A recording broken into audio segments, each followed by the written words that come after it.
भारत के पास एक बहुत बड़ा वरदान है, हमारे परिवार। और सच में ये एक ऐसी शक्ति है जिसने भारत को संसार में सबसे ऊपर बैठा रखा है एक ताकत के रूप में। लेकिन आज की इस व्यावसायिक भागदौड़ में हमारे संयुक्त परिवार टूट गए, बिखर गए, वो छोटी छोटी इकाइयों में बट गए। कारण चाहे व्यावसायिक हो, वैचारिक हो, मैं नहीं कहता, लेकिन आज भी परिवारों की छोटी छोटी यूनिट देश भर में फैल गई हैं। दूरियां इतनी हो गई हैं कि होली दिवाली के जो संदेश भी हैं, खुशियां भी मनाते हैं तो फोन पर ही मनाते हैं। ऐसे में हमने क्या खोया? एक मां का दर्द। एक शुद्ध हरियाणवी कविता मैंने लिखी, माटी का चूल्हा, और इस कविता ने मुझे भारत भर में घुमाया, विदेशों में इसका नाम हुआ। और कहीं ना कहीं हमारी संस्कारों की खुशबू, मिट्टी की खुशबू का यह परिणाम है कि मेरे शब्द आज भारत भर में फैले हैं और आप लोगों ने उसे बड़ा प्यार दिया है। उसने देख के, यहां से शुरू करता हूं, कि उसने देख के एक मां का मन पसीज गया। उसने देख के एक मां का मन पसीज गया जब वो माटी का चूल्हा बारिश के में भीग गया। उसने देख के एक मां का मन पसीज गया जब वो माटी का चूल्हा बारिश के में भीग गया। चूल्हा माटी गार का, समझने की कोशिश करें कि चूल्हा माटी गार का, सब कुणबे के प्यार का, ठंडी हवा चला करती, सबकी रोटी बना करती। ठंडी हवा चला करती, सबकी रोटी बना करती। पास में रखा रहता है एक पड़ुआ। देखो अब तो आप बोतलों से दूध पिलाते हैं बच्चों को, पहले लोहे का पड़ुआ होता था जिससे दूध डालते थे। और सच कहता हूं भाई साहब कि उसमें आधा किलो दूध आ जाता था, एक टाइम में पी जाती है। कि पास में रखा रहता, धरा रहता एक पड़ुआ, कभी पूरी कभी हलवा, गुलगुले पूरे कभी राबड़ी। ये व्यंजन है जो आज के दिन बनना बंद हो गए, त्योहारों पे बनते थे कि गुलगुले पूरे कदे राबड़ी और आग से पकी माटी की पापड़ी। मां को एक सताया करता जब छुप छुप के खाया करता। मां ने एक सताया करता जब छुप छुप के खाया करता। और ये चार पंक्तियां हमारी पावन माताओं के चरणों में रख रहा हूं कि उन्होंने एक ऐसा जीवन इस भारत के परिवारों को दिया, ऐसे एक संस्कारों की जो घुट्टी पिलाई, जो सारे संसार में जानी जाती है। क्या शब्द होता है परिवार, सुनिए इन चार पंक्तियों में कि वो सारे भाइयों का इकट्ठा परोसा। जब मां खाना बनाया करती तो सब भाई पास में बैठ जाया करते। मां के हाथ में 3 रोटियां रहती, एक हाथ पे, एक तवे पे, एक चूल्हे के नीचे सिका करती आग। कि वो सारे भाइयों का इकट्ठा परोसा, जब एक का मक्खन दूसरे ने खोसा, छीना। जब एक का मक्खन दूसरे ने खोसा। राम की थाली और लक्ष्मण का टूक, पेट सबके अलग अलग पर साजली सबकी भूख। राम की थाली, लक्ष्मण का टूक, पेट सबके अलग अलग पर साजली सबकी भूख। मां जब लकड़ी से लाया करती, चूल्हे की आग भी बतलाया करती। पिताजी भी वही खाया करता, दुख सुख की बतलाया करता। पर घर हो जब बाहर की हो तैयारी, घर हो या बाहर के किसी मेहमान की हो तैयारी, उस चूल्हे की थी हर जगह भागीदारी। पर उसने कभी कराई जगह साई ना, घर का हो या बाहर का, कभी कच्ची रोटी खवाई ना। घर का हो या बाहर का, कभी कच्ची रोटी खवाई ना। मुझे अब सरदार हरि सिंह दिलबर की कुछ पंक्तियां याद आ रही हैं।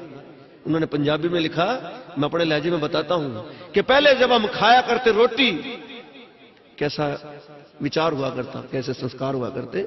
वो क्यों बदले मैं कारण नहीं जानता, लेकिन सब कुछ लुट गया ऐसा लगता है। कि पहले जब हम खाया करते रोटी तो सोचा करते कि कोई मेहमान आए और हमारे संग बैठ के खाए रोटी। पहले जब हम खाया करते रोटी, सोचते थे कोई मेहमान आवे, हमारे साथ बैठ के खावे रोटी। एक और ले ले, एक और ले ले कह के उसने खिलावा रोटी। अरे ले ले मेरे यार, एक मेरे नाम की ले ले रोटी। ले ले मेरे यार, कि एक मेरे नाम की ले ले रोटी। वक्त का कैसा दिवाड़ा पिटा, सुनना बात सच्ची हो तो तालियां गूंजे। कि वक्त का ऐसा दिवाड़ा पिटा यारो, कि अब हम बैठे सोचा सा कि मेहमान जावे तो हम खावा रोटी। मेहमान जावे तो हम खावा रोटी। फिर वहीं पहुंचता हूं कि पिताजी भी वहीं खाया करता, दुख सुख की बतलाया करता। घर हो या बाहर की हो तैयारी, चूल्हे की थी हर जगह भागीदारी। पर उसने कभी कराई जगह साई ना, घर का हो या बाहर का, कभी कच्ची रोटी खवाई ना। अब कविता मोड़ लेती है, विडंबनाएं पैदा होती हैं, परिवार टूटने लगता है। कैसे कि भैया मैं तो सब पट गए, भाइयों में से सब पढ़ गए, कुछ नौकरी लगे, कुछ जहाजों चढ़ गए, विदेशों में चले गए। कि भाइयों में से सारे पढ़ गए, कुछ नौकरी लगे, कुछ जहाजों चढ़ गए, खुशियों में बंटवारा बढ़ गया, घर का चूल्हा एकला पड़ गया। खुशियों में बंटवारा पड़ गया, घर का चूल्हा एकला पड़ गया, चूल्हे की काया झड़ने लगी, बस चारे रोटी बनने लगी। आजकल बहुत बातें होती हैं पशु प्रेमी पर्यावरण संरक्षण की, लेकिन मुझे खुशी इस बात की है कि मैं उन बुजुर्गों की संतान हूं जो अपने आसपास के संरक्षण की बात अंदर से जानते थे। इनहेरेंट ये बात चुन के कैसे कि चूल्हे की काया झड़ने लगी, बस चार रोटी बनने लगी। किसकी? दो बूढ़े की, एक बुढ़िया की और एक बाहर बैठी कुतिया की। दो बूढ़े की, एक बुढ़िया की, एक बाहर बैठी कुतिया की। फिर एक दिन घर में छोटा आया, लड़का आता है कि एक दिन घर में छोटा आया, चूल्हे को दुख मोटा आया, कहने लगा मां तू धुएं में आंख फुड़ावे से, मां तू धुएं में आंख फुड़ावे से, सारी दुनिया गैस पर रोटी बनावे से, मैं तेरे लिए लोहे का चूल्हा ले आया, सिलेंडर भी है सिफारिशों पाया, मां इस पे तू रोटी बनाइए, धुएं से पीछा छुड़वाइए। तो मां का भोलापन देखना कि मां ने नहीं था उसका बेटा, पता नहीं था मां को ये क्या भला है, कि मां ने नहीं था उसका बेरा, उसने लोहे के चूल्हे पे हाथ फेरा, कहने लगी मेरे बेटा मेरे मन की बात छिपे नहीं, तेरा ही लोहे का चूल्हा माटी ते तो लिपे नहीं, तेरा ही लोहे का चूल्हा माटी ते तो लिपे नहीं, इसको उठाए उठाए कहां हांडूंगी, इसने ठाए ठाए कहां हांडूंगी, ना इसका नैन ना इसका नक्शा, कहां मैं पड़वा टांगूंगी। अब मां की अभिलाषा देखिए, मां की इच्छा क्या होती है, आप संसार पर विजय प्राप्त करें, लेकिन मां सिर्फ इतना चाहती है कि उनका बेटा, उनका लाल, उनकी संतान खुश रहे, उसके पास रहे। मां कहती है कि सुन मेरे बेटा, सुन मेरे बेटा, सुन मेरे लाल, मेरा सुख चाव ऐसे तो मैंने बताइए, और मेरे माटी के चूल्हे धो रहे एक बार सारे भाइयों ने लाइए, मेरा सुख चाव ऐसे तो मैंने बताइए, और मेरा माटी के चूल्हे धो रहे एक बार सब भाइयों ने लाइए। कसम राम की मैं फूली नहीं समाऊंगी, बेशक से बुढ़िया हूं पर सबको अपने हाथ से बना के खिलाऊंगी, बेशक से बूढ़ी हूं पर सब भाइयों को अपने हाथ से बना के खिलाऊंगी।